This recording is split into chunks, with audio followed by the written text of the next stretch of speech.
ప్రజాపాలన ప్రగతి ప్రణాళిక 99 రోజుల కార్యక్రమంలో భాగంగా ప్రభుత్వ ఆదేశాల మేరకు చిన్నశంకరంపేట మండలంలో రుద్రారం గ్రామ పంచాయతీలో ప్రత్యేక గ్రామ సభ స్థానిక సర్పంచ్ సంతోష నవీన్ కుమార్ అధ్యక్షతన నిర్వహించారు.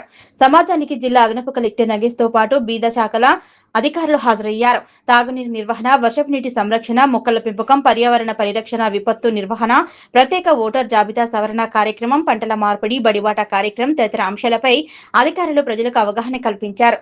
తడి చెత్త, పొడి చెత్త, శానిటరీ చెత్త ప్రత్యేక వేరువేరుగా సేకరించి గ్రామ పంచాయతీ సిబ్బందికి అందించాలన్నారు.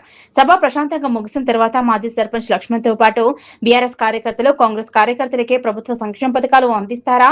గ్రామానికి సంబంధించిన ఓ గ్రూప్ లో కాంగ్రెస్ కార్యకర్తలకు సంక్షేమ పథకాలు అంటూ మెసేజ్ రావడం జరిగిందని అధికారుల నిలదీయంతో గ్రామ సభ ఒక్కసారిగా రసాభాసగా మారింది. వెంటనే స్పందించిన జిల్లా అదనపు కలెక్టర్ నగేష్ పార్టీలకు అతీతంగా అర్హులైన ప్రతి ఒక్కరికి సంక్షేమ పథకాలు అందుతాయని, ప్రజలు ఎవరు కూడా ఎలాంటి అపోహలకు గురికావద్దన్నారు. ఈ సందర్భంగా అధికారులు మాట్లాడుతూ రానున్న వర్షాకాలం దృష్టిలో ఉంచుకొని గ్రామాల్లో ముందస్తు చర్యలు చేపట్టాలని, మురికి కాలువలను పరిశుభ్రం చేయడం, పిచ్చి మొక్కలను తొలగించడం, త్రాగునీటి వనరుల వాటర్ ట్యాంకులను పరిశుభ్రంగా ఉంచడం, నిర్వహణపై ప్రత్యేక శ్రద్ధ వహించాలన్నారు. గ్రామాల్లో పరిశుభ్రత పాటించడం వల్ల వ్యాధులను వ్యాప్తి నివారించవచ్చునన్నారు.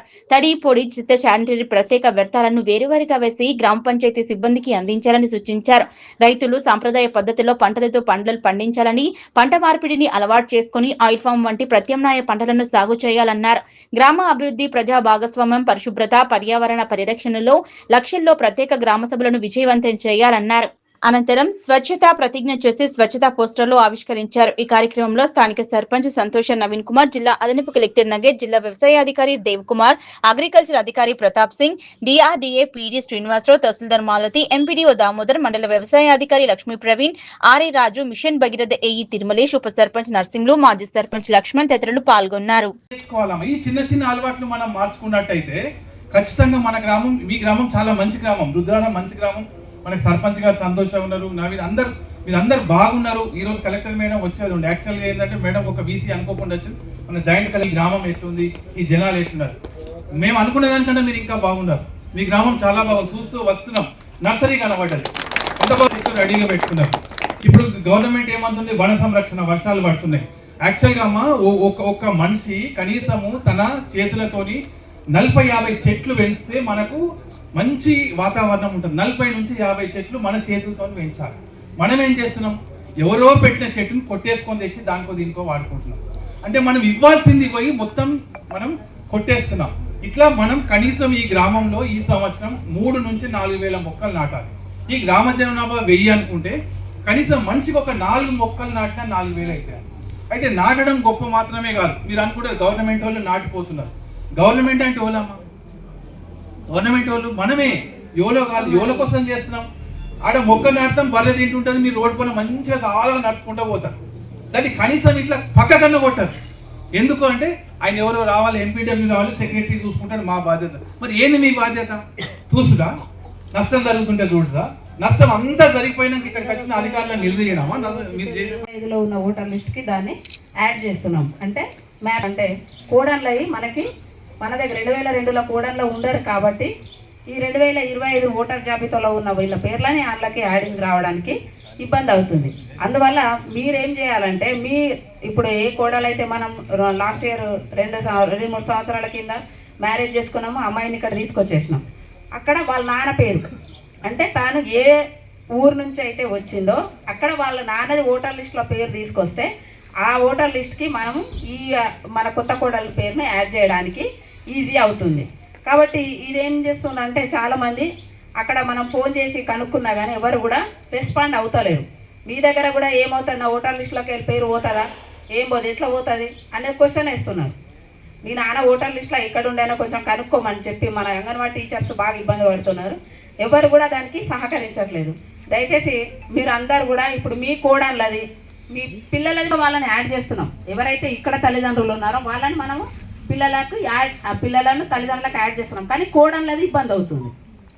కాబట్టి మీరు అందరు కూడా దయచేసి మీ కోడళ్ళది అక్కడ ఎక్కడైతే ఓటర్ లిస్టులో వాళ్ళ నాన్న పేరుందో, సపోజ్ సంగారెడ్డి నుంచి మీరు అమ్మాయిని తీసుకున్నారు.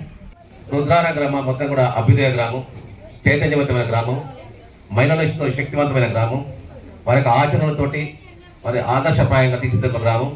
మరి గ్రామంలో అన్ని స్థాయిలో కూడా ప్రభుత్వ స్కీమ్స్ కూడా అన్నీ కూడా మంచిగా అమలుపరుస్తున్నారు. మరి దానికి సంబంధించి కూడా ఇంకా కొంత గ్యాప్ ఉంది. ఆ గ్యాప్ గురించేసి మరి జిల్లాలో అన్ని గ్రామ పంచాయతీ దోతుల సభలో కాకుండా ఇక్కడనే నేరుగా డిఆర్డిఓ గారు, మరి జిల్లా వ్యవసాయ అధికారి గారు, మరి అదేవిధంగా హార్టికల్చర్ గారు రావటం చాలా సంతోషకరం. మరి వాళ్ళు ఇచ్చిన స్ఫూర్తి, వాళ్ళు ఇచ్చిన కొంత సూచనలు మనం కనుక పాటించుకున్నట్లయితే మన జిల్లా, మన గ్రామం, ముఖ్యంగా రుద్రవరం గ్రామం ఆరోగ్యవంతమైన గ్రామంగా, ఆహ్లాదకరమైన గ్రామంగా, ఆర్థికవంతంగా శక్తివంతమైన గ్రామంగా తీర్చిదిద్దే క్రమం ఉంది. మీరు గమనించుంటారు.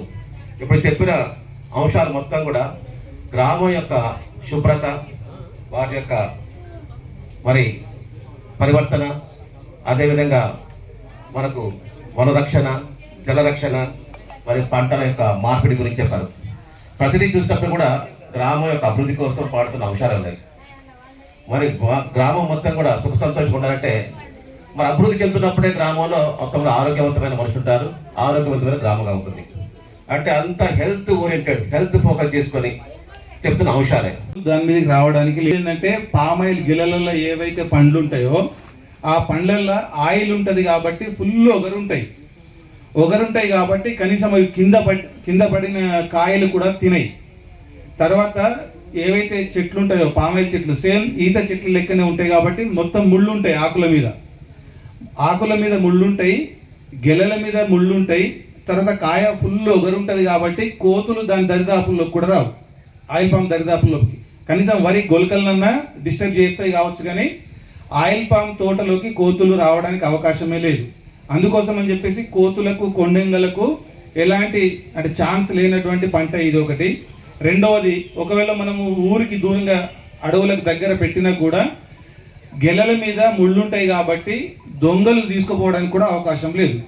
ఒక గెల 20 నుంచి 30 కిలోలు వస్తుంది కాబట్టి ఇద్దరు ఉన్నా కూడా ఒక గెల లేపలేదు. దానికి ఏంటంటే మేము కట్ చేసే మిషన్లు ఇస్తాము. తర్వాత దాన్ని కట్ చేసేటప్పుడు కింది నుంచి భూమి మీద నుంచి మళ్ళీ ట్రాక్టర్లు ఎట్లా వేయాలనేది కూడా అవన్నీ కూడా పనిముట్లు ఇస్తాం కాబట్టి మీకు ఈజీ అవుతుంది. దొంగల బెడద కానీ కోతుల బెడద కానీ ఎలాంటి ప్రాబ్లం ఉండదు. తర్వాత ఏంటంటే ఈ సంవత్సరం అంటే వర్షాలు తక్కువ రావడానికి అవకాశం ఉంది కాబట్టి ఎక్కడైతే మనము 1 ఎకరం వరి పండించే నీళ్లు ఉన్నాయో ఆ 1 ఎకరం వరి నీళ్లతోటి మనం దాదాపుగా 2.5 నుంచి 3 ఎకరాల ఆయిల్ పామ్ పంట పండించుకోవచ్చు.